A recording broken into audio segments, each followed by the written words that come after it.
Hey everybody, how's it going? Hope you're having a lovely day.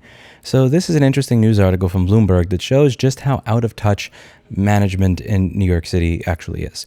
It says Goldman Sachs and New York City are launching an effort to give struggling small businesses a lift. It's a $75 million fund for loans for small businesses. So you can get anywhere from $2,000 to $250,000 at a fixed interest rate of 4%. Small businesses throughout our city have been disproportionately impacted by the COVID-19 pandemic, and helping them get back on their feet is critical to an equitable recovery. One of the great ways to try and keep small businesses on their feet is not to give them loans at 4% interest where they have to give the money back later for the damage that you guys did. It would be not destroying them to begin with, whether we're talking about the if it saves only one life policy, whether we're talking about the mandates that require that you check the vaccination status of not just patrons of your business, but also your employees, whether you're talking about the incompetent Department of Consumer Affairs that will send you notices about shutting down your business 1 year after you paid your license renewal fee because they are too incompetent to actually accept your money.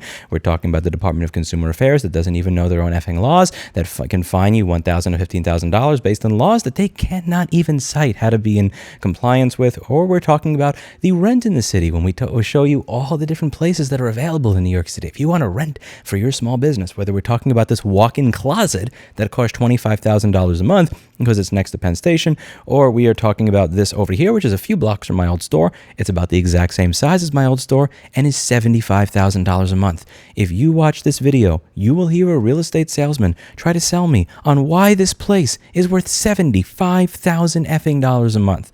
Now, with all of those problems, everything could just be papered over by offering people loans at a 4% interest rate.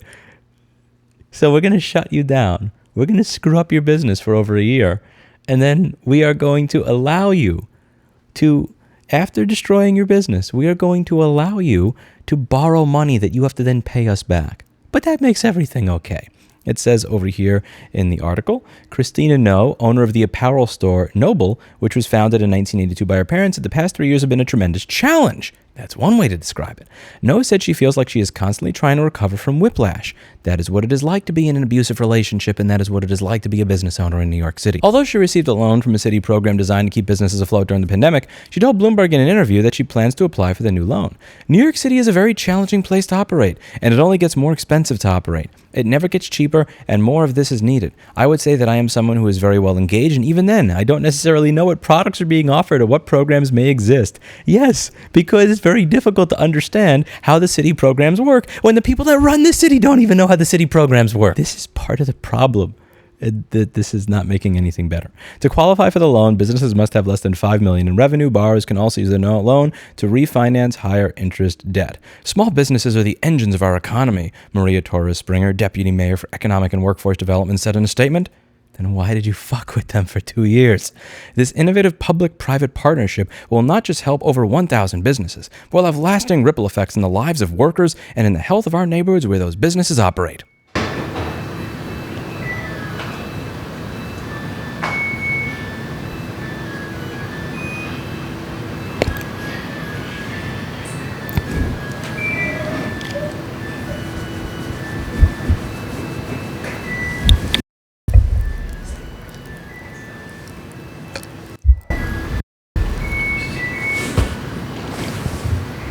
Miss Maria Torres Springer, this is about as helpful as my washing machine singing to me while I'm doing a video. These people could not be more out of touch.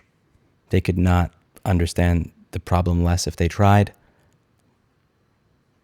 If you economically destroy me over a period of several years, no, I'm not interested in borrowing money from you that I have to pay back at a 4% interest rate to fix it. If you give somebody an opportunity to rent this walk-in closet for $25,000 a month, you are not going to turn a no into a yes because they get to borrow a couple of months of rent at a 4% interest rate. At the end of the day, a loan is debt. You need to give it back. If everything has gotten more expensive, as that woman said who owns that business, getting a loan is not going to make it any easier because you have to pay that back. If you are not profitable, getting a loan is not going to help you because you have to pay that back. All that does is it just pushes the problem down the road and makes it tomorrow's problem to deal with. But if you choose to deal with it tomorrow, rather than dealing with it and accepting reality right now, it becomes that much more difficult to deal with down the road. And it's not the way to go. What do you think? Let me know in the comments down below. That's it for today. And as always, I hope you learned something.